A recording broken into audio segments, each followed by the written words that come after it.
903 और 939 पर अब आना चाहेंगे। रिजल्ट इनका घोषित नहीं हो पाया है। बड़ा कारण ये है कि कार्मिक विभाग और विजिलेंस के बीच ये पूरा मामला लटक कर रह गया है। कार्मिक विभाग की ओर से राज्य चयन आयोग को यह कहा गया था कि कुल दोनों पोस्ट कोर्स में 16 पद खाली छोड़ दिए जाएं, एक में 11 और दूसरे में 5 पद खाली छोड़े जाएं, जो कि इसमें कल्प्रिट माने जा रहे हैं, कल्प्रिट की संख्या के हिसाब से, क्योंकि पद खाली छोड़ने की बात हुई है और बाकियों के लिए रिजल्ट घोषित होना था।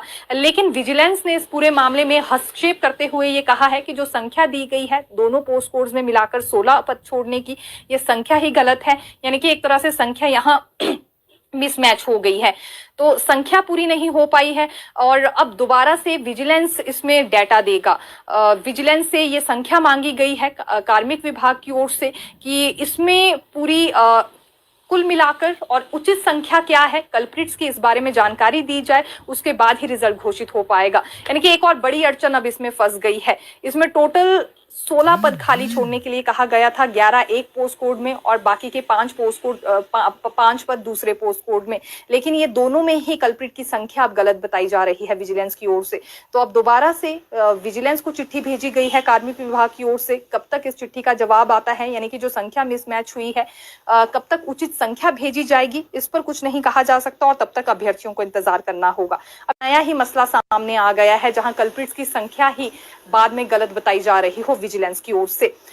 अगली बात उन कर्मचारियों को लेकर करना चाहेंगे जो इंतजार कर रहे थे इस फैसले का कि दोबारा से 2 बार रेगुलर करने का मौका वर्ष में सरकार देगी, लेकिन ऐसा कुछ होता हुआ नजर नहीं आ रहा है। मुख्यमंत्री सुखविंदर सिंह सुक्खू की ओर से ये स्पष्ट कर दिया गया है सेशन में कि फिलहाल एक ही मौका दिया जाएगा साल में, 31 मार्च के बाद ही यहाँ रेगुलराइजेशन ऑर्डर्स होंगे उन कर्मचारियों के लिए जो अपना 2 साल का कॉन्ट्रैक्ट पीरियड पूरा कर लेंगे।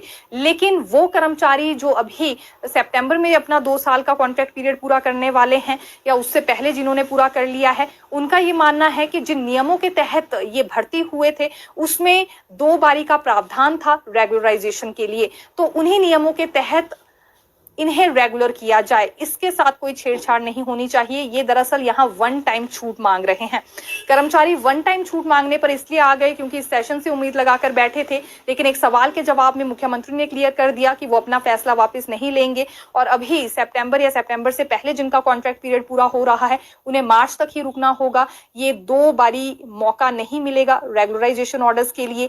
31 मार्च के बाद ही अब कर्मचारी रेगुलर हुआ करेंगे। तो यहाँ उम्मीदों पर पानी फिर गया इन कर्मचारियों की, इसलिए अब ये वन टाइम छूट मांग रहे हैं ये तर्क देकर कि जिन नियमों के तहत इनकी भर्ती हुई है उसमें 2 बारी रेगुलर करने का प्रावधान था, या तो ये पहले ही नियम बदल दिए जाते, लेकिन जिस वक्त ये कॉन्ट्रैक्ट पीरियड में आए थे उस वक्त ऐसे कोई नियम नहीं थे। ये क्योंकि अभी देखिए पिछले साल दिसंबर में ही बदलाव किया गया है, दिसंबर में ही ये पिछले वर्ष यहाँ अधिसूचना जारी की गई थी कि साल में एक ही बार अब कर्मचारी रेगुलर होंगे। वन टाइम छूट मांग रहे हैं। फिलहाल कैसे सरकार इनकी इस मांग को देखती है ये रोचक रहेगा देखना। और दूसरी बड़ी बात, जो एनजीओ गुट है प्रदीप ठाकुर का, उनकी ओर से दावा किया गया है कि दोबारा से इस मसले को सरकार के समक्ष रखेंगे। पहले भी कई मर्तबा रख चुके हैं, लेकिन लग नहीं रहा है कि मुख्यमंत्री इस फैसले में यू टर्न लेंगे या वन टाइम छूट देंगे, ऐसी कोई संभावना नजर नहीं आ रही है। लेकिन फिर भी जो मांग रखी जा रही है कर्मचारियों की ओर से, कितना इम्पैक्ट इसका सरकार पर होता है ये बड़ी बात रहेगी। देखिए पिछले कल 1500 की राशि पर मंत्री ने उलझा दिया है विभाग को भी। मंत्री धनीराम शांडिल ने एक सवाल के जवाब में ये कहा कि 1500 की राशि उन्हीं महिलाओं को मिलेंगी जो पात्र हैं और एक परिवार की एक ही महिला को ये राशि दी जाएगी। इसके बाद विभाग भी काफी ज्यादा उलझ गया है क्योंकि विभाग की ओर से जो स्कीम जारी की गई है उसमें हर पात्र महिला को ये राशि देने की बात हुई थी और एक परिवार में एक से ज्यादा महिला को भी अभी तक ये राशि दी गई है। जो आंकड़ा